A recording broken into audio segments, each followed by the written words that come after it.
In this video, I'm going to take a brief look at nonuplets, how we can conceptualize them, how they work theoretically, how we can practice them, and how we can apply them as well. I started encountering nonuplets in my own snare drum compositional work over the past few years. There was a section in the solo piece Decatria, which featured nonuplets quite heavily.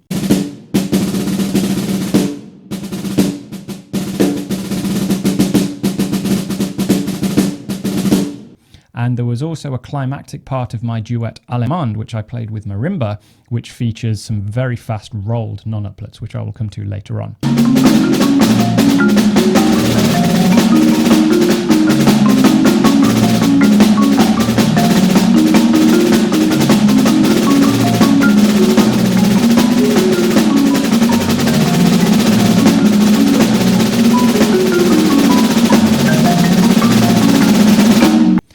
In all of these cases, I started to discover the use of a nonuplet as a rhythmic tool. And this is something I want to kind of suggest to you all today, that nonuplets are more than just a party piece. They are more than just a step on the rhythmic scale. They are the basis for rhythmic ideas. So even if you find you may not have the practical use for them, they can still get you thinking about rhythmic application generally. So first things first, what is a nonuplet and how does it work? Well, I'm using the term nonuplet. Some people use the term nontuplet. Some people use the term ninetuplet. It doesn't really matter. It all refers to the same thing, and that is playing 9 strokes evenly per beat. Now, traditionally, in the time signature of 4/4, a nonuplet would be written as a group of 9 30-second notes with a tuplet bracket over it, and the ratio would read 9:8. This ratio is referring to the 30-second notes, and it reads 9 30-second notes in the space of 8.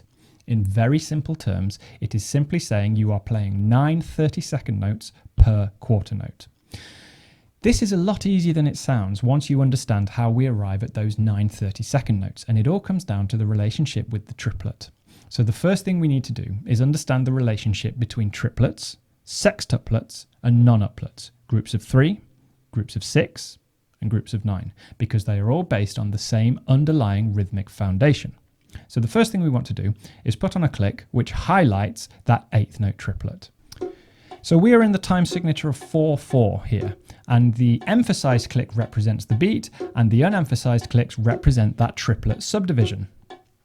1 and 2 and 3 and 4 and This is going to be the rhythmic base for everything we are about to do. Now, this may sound quite strange in the first case, but to arrive at our 8th note triplet, in order to actually play our 8th note triplet, we're essentially playing 3 groups of 1. Within that quarter note, we've got 3 groups of notes, and each group of notes contains 1/8 note. As I say, that's a strange way of putting it for now, but stay with me. So our basic triplet sounds like this.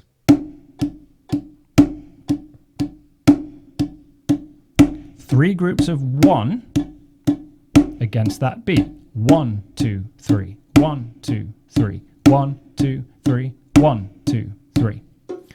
Now, as we can quite clearly see, to jump upwards to our grouping of 6, our sextuplet, which is a group of 6 16th notes, we now play 3 groups of 2. The same triplet click now receives 2 strokes per click. 1, 2, 1, 2, 1, 2, 1, 2, 1, 2, 1, 2, or 1, 2, 3, 4, 5, 6, 1, 2, 3, 4, 5, 6.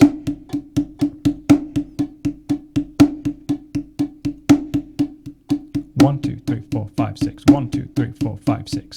Now, while we're playing this, we can still count that underlying triplet.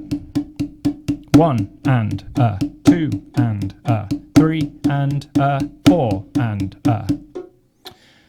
Now, conceptualized in this way, we can see how we arrive at the grouping of 9. We play 3 groups of 3. So the same underlying 8th note triplet tick, we now play 3 times evenly per tick. 1, 2, 3, 1, 2, 3, 1, 2, 3, 1, 2, 3, 1, 2, 3, 1, 2, 3, 1, 2, 3, 1, 2, 3, 1, 2, 3. 3 groups of 3.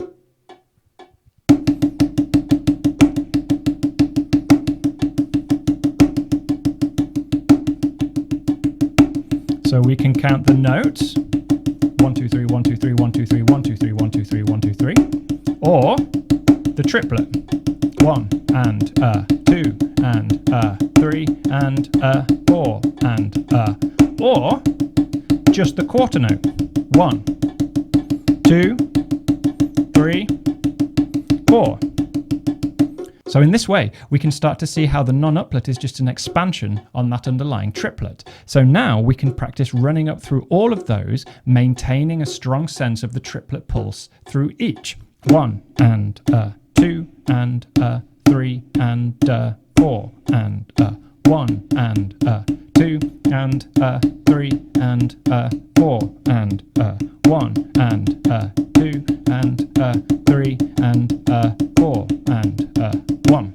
So when arrived at in that way, we hear that our nonuplet is essentially just a collection of 3 groups of 3. Triplet, triplet, triplet, triplet, triplet, triplet.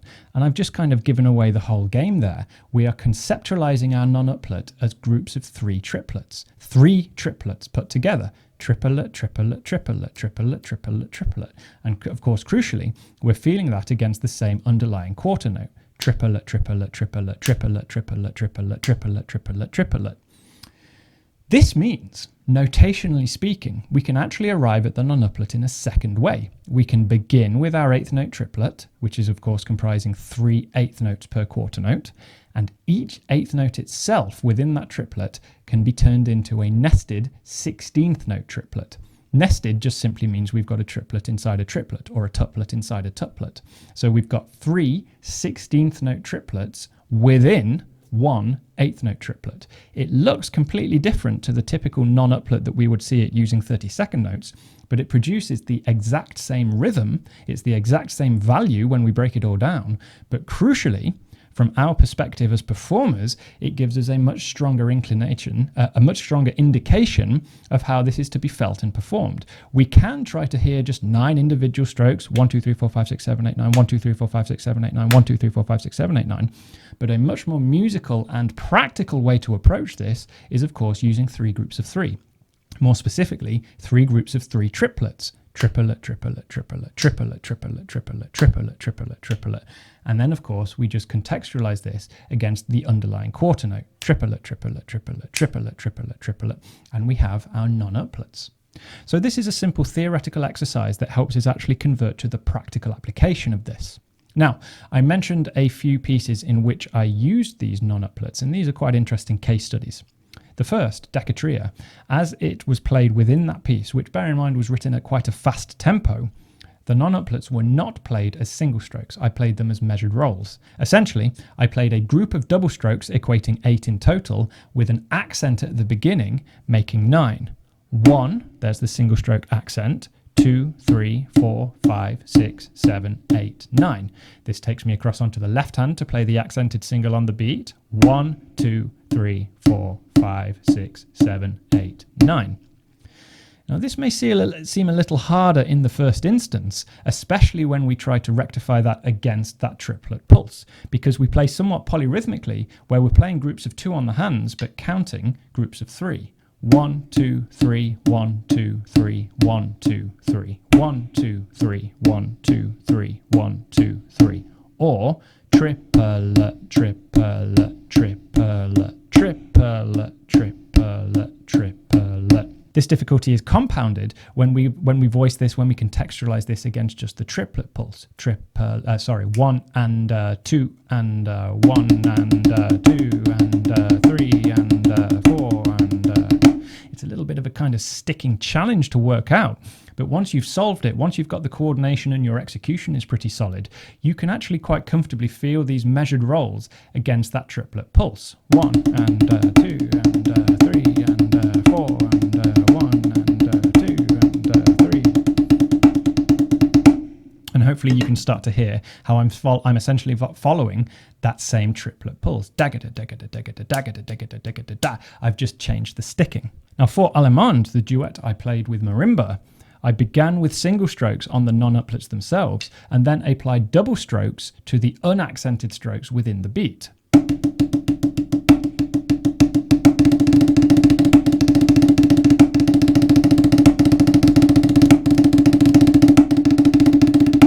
Now I'm still feeling those 1, 2, 3, 1, 2, 3, 1, 2, 3, 1, 2, 3, 1, 2, 3, 1, 2, 3, but now we've got double strokes going on within that.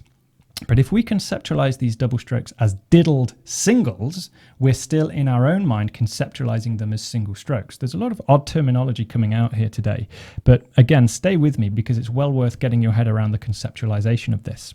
So I'm still feeling this, essentially conceptualizing it as single strokes. 1, 2, 3, 1, 2, 3, 1, 2, 3, 1.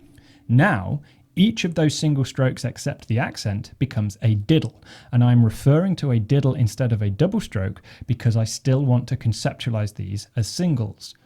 1, 2, 3, 1, 2, 3, 1, 2, 3, 1, 2, 3, 1, 2, 3, 1, 2, 3, 1, 2, 3, 1, 2, 3, 1, 2, 3, 1. 1, 2, 3, 1, 2, 3, 1, 2, 3, 1, 2, 3, 1, 2, 3, 1, 2, 3, 1, 2, 3, 1, 2, 3, 1, 2, 3, triplet, triplet, triplet, 1. And we can start to hear again how we can build that up. Now within Allemand I used a slightly more interesting accent pattern. I can't remember it off the top of my head, but it was something like this.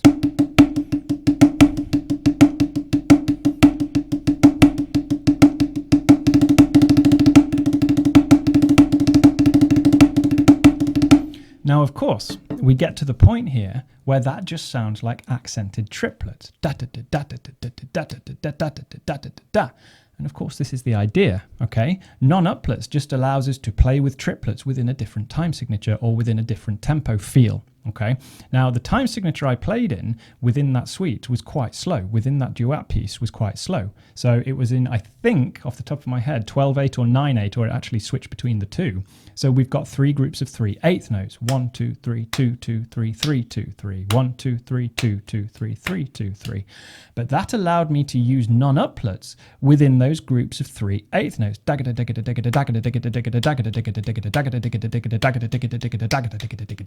So it was still a useful rhythmic tool to apply. I was then able to essentially use all of my drumming vocabulary, typical rudimental vocabulary, to spice it up in the same way you would a normal triplet figure. It's just recontextualized because of the tuplet groupings, because of the rhythmic framework in which it occurs.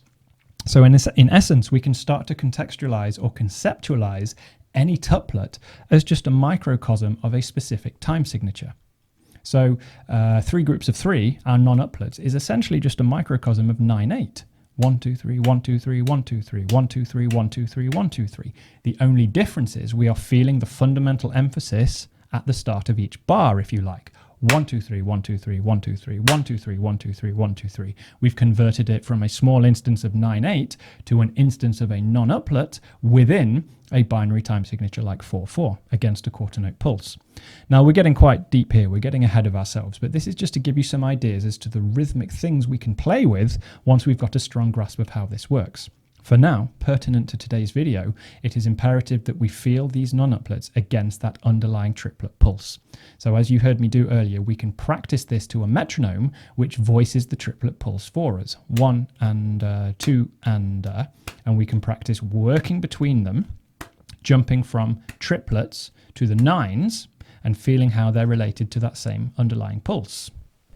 So in this example, I will switch between triplets and 9s, but I'm going to use the measured roll sticking I talked about a moment ago through Decatria.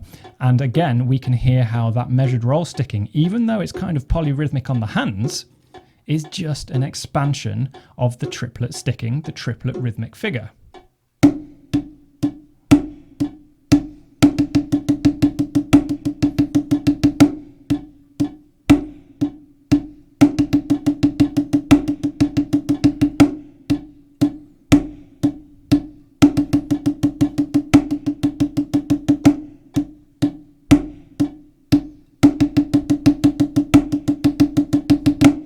We can also do the same thing, of course, with single strokes on the 9s.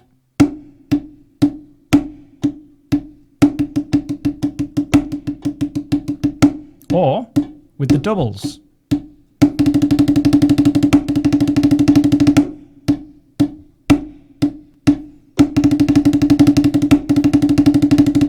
I can actually just skip the accent entirely. And I'm now playing 18 tuplets. 1, 2, 3, 1, 2, 3, 1, 2, 3, 1, 2, 3, 1, 2, 3, 1, 2, 3, 1. 18 times per beat. Now, that is not intended to be some kind of subtle brag about my own rhythmic abilities. That is intended to show how a strong understanding of this rhythmic setting can really broaden our rhythmic horizons. Who would have thought that we could play 18s just by expanding outwards from an eighth note triplet in a certain way? So I would really encourage you to check out Decatria and my piece Allemand from the Music Box suite if you want to see these in action and explore these for yourselves. In the Snare Drum Virtuoso, I've made ample use of nonuplets, and there are actually some nonuplet studies as well, which you may want to consider, which show you some ideas for these in a slightly more educational context. So I hope this has been of use for you. I hope this has given you something to think about.